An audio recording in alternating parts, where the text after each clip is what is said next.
हमारे कोलार रोड महामली नगर में जितने भी रहवासी कॉलोनियां हैं, हर जगह रहवासी मकान पर कमर्शियल बिल्डिंग बनाई जा रही है, जिस कारण कोई भी रहवासी शांतिपूर्ण नहीं रह पाता।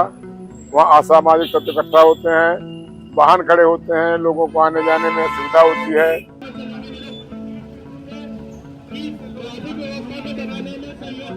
आज समवेत हुए और काफी 1-1.5 किलोमीटर का मार्च निकाला और उसमें टॉर्च की रोशनी से हाईलाइट किया कि जिन बिल्डिंगों में रेजिडेंशियल सब बिल्डिंग्स हैं लेकिन सब में कॉमर्शियल एक्टिविटीज चल रही हैं।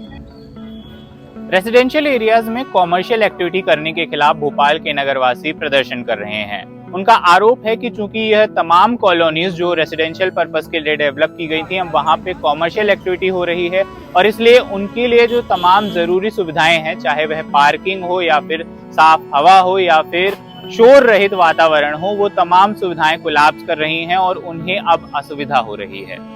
देखिए आप कैसा डेवलपमेंट है, एक तरफ कॉमर्शियल रेजिडेंशियल में कॉमर्शियल निर्माण और फुटपाथ के कितने बुरे हाल हैं, जबकि पहले ऐसी स्थिति कभी नहीं।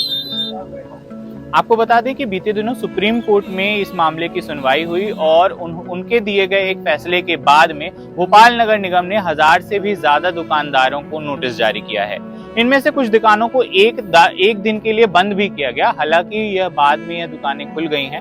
फिलहाल सुप्रीम कोर्ट के आदेश के अनुसार भोपाल नगर निगम को 3 हफ्ते में एक एक्शन टेकन रिपोर्ट बनानी है और वह सुप्रीम कोर्ट के समक्ष दाखिल करनी है और इसके बाद इस पूरे तमाम मसले का हल या फिर आगे क्या होगा यह देखने को मिलेगा। ये आंदोलन हमारा जब तक चलता रहेगा, जब तक प्रशासन सुप्रीम कोर्ट के आदेश का पालन करे और रहवासी इलाके में जितने भी व्यवसायिक संस्थान चल रहे हैं उनको बंद कराए।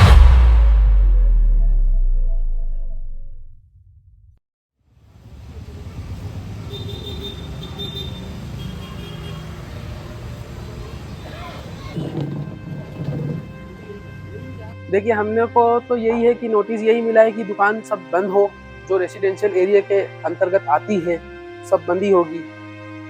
और अभी जो हमें न्यूज़ मिली है कि कुछ दुकानदारों को छूट मिली जाएगी, जैसे कि मैंने बताया आपको, CA, doctor, clinic, coaching, bank, ATM, beauty parlour, stationery, photocopies, इन लोगों को छूट मिली गई है। अब देखते हैं आगे क्या गाइडलाइंस आती है कोर्ट की। हम सालों साल अपने बिजनेस को यहाँ पर खड़ा करते हैं और फिर नगर निगम आती है और बोलती है आपको बंद करना है, तो इट्स नॉट राइट थिंग कि फिर हम अपने बिजनेस को लेके कहाँ जाएंगे। इस दिन हमें दुकानों का बताया गया था, एक तो ये एकदम से आए थे, तो देखिए हमने पूरे बोर्ड वगैरह सब निकलवा दिए। अब 2 दिन से लोगों को यही छाया है कि ये मार्केट पूरा बंद है, तो यहाँ तो रात में कोई आता भी नहीं है। सबको यही मालूम है कि शॉप बंद है। तो फर्क तो पड़ता है ना, कोई भी बिजनेस में फर्क तो पड़ेगा ही। हमारा तो खैर छोटा सा बिजनेस है, बड़े बड़े बिजनेस बंद है।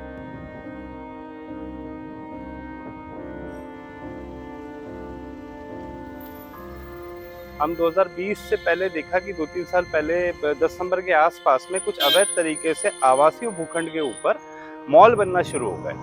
पहले 1 बना, फिर 2 बने, फिर एक साथ 5-6 बनने शुरू हो गए। तो उसके कारण क्या हुआ, हमारे यहाँ पार्किंग की व्यवस्था पूरी तरीके से ध्वस्त हो गई। दूसरा, दिन भर असामाजिक तत्वों का आना जाना लगा रहा, तो हमारी कॉलोनी की सुरक्षा ध्वस्त हो गई। तीसरा, वहाँ पे जिस प्रकार से ये गतिविधियां बढ़ने लगी, तो आने वाले भविष्य को लेके हम सभी रहवासियों को चिंता थी कि ये तो और बढ़ता जा रहा है। पहले 2 मॉल थे, हमने शिकायत की जिला प्रशासन से, प्रशासन ने कोई कार्रवाई नहीं करी। मॉल खुलते रहे, पब खुलते रहे, ऐसी दुकानें खुलती रही जिसमें दिन भर कौन कौन आता है नहीं पता।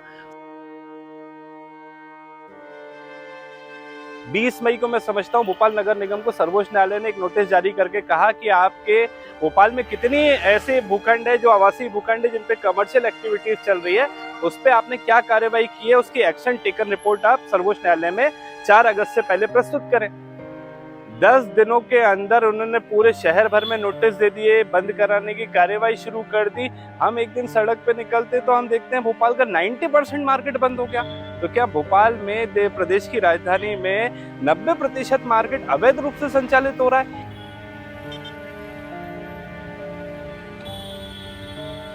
As a owner, as a entrepreneur मेरे को बस यही कहना होगा कि अगर आप हमारे बिजनेस को हटा रहे हो तो सबसे बेस्ट है आप हमें कहीं और जगह अलॉट कर दो जहां हम सेफली अपना बिजनेस चला सके, और हमें पता होना चाहिए कि हाँ अब हमें यहाँ से नहीं हटाया जाएगा।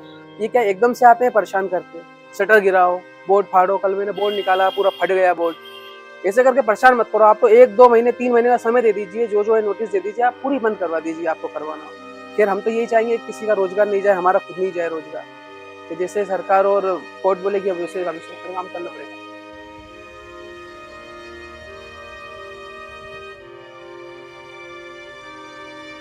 सरकार द्वारा बिट्ठर मार्केट बनाया गया, ये जो पूरा कमर्शियल जोन है, मानसरोवर बनाया गया, मेट्रो प्लाजा बनाया गया, मेट्रो वॉक बनाया गया, ये सरकार द्वारा बनाया गया प्रोजेक्ट है। इसमें हमारा पैसा, जनता का पैसा, टैक्स का पैसा लगा है। उस टैक्स के पैसे से आपने बड़े बड़े कमर्शियल कॉम्प्लेक्स बनाए, वो खाली पड़े, आप इनको शिफ्ट कीजिए ना। कोई भी ब्रांड है उसने अगर यहाँ दुकान खोली है, ये दुकान वहां भी जा सकती है। जो लोग यहाँ पे रोजगार कर रहे हैं वो वहां पे भी रोजगार कर सकते हैं। कोई 50 किलोमीटर दूर नहीं जाना है, 500 मीटर, 1 किलोमीटर, 1.5 किलोमीटर दूर जाना है। सरकार चाहे, सरकार की इच्छा शक्ति होगी तो निश्चित ही मैं समझता हूँ ये विस्थापन हो सकता है, बहुत आसानी से हो सकता है। रहवासी और व्यापारियों को बैठाएं, सामूहिक चर्चा करें, एक मत होकर अगर उस पर निर्णय लिया जाएगा तो मैं समझता हूँ कोई बहुत बड़ी समस्या नहीं है। इसमें सीधे तौर पे इसका निराकरण किया जा सकता है।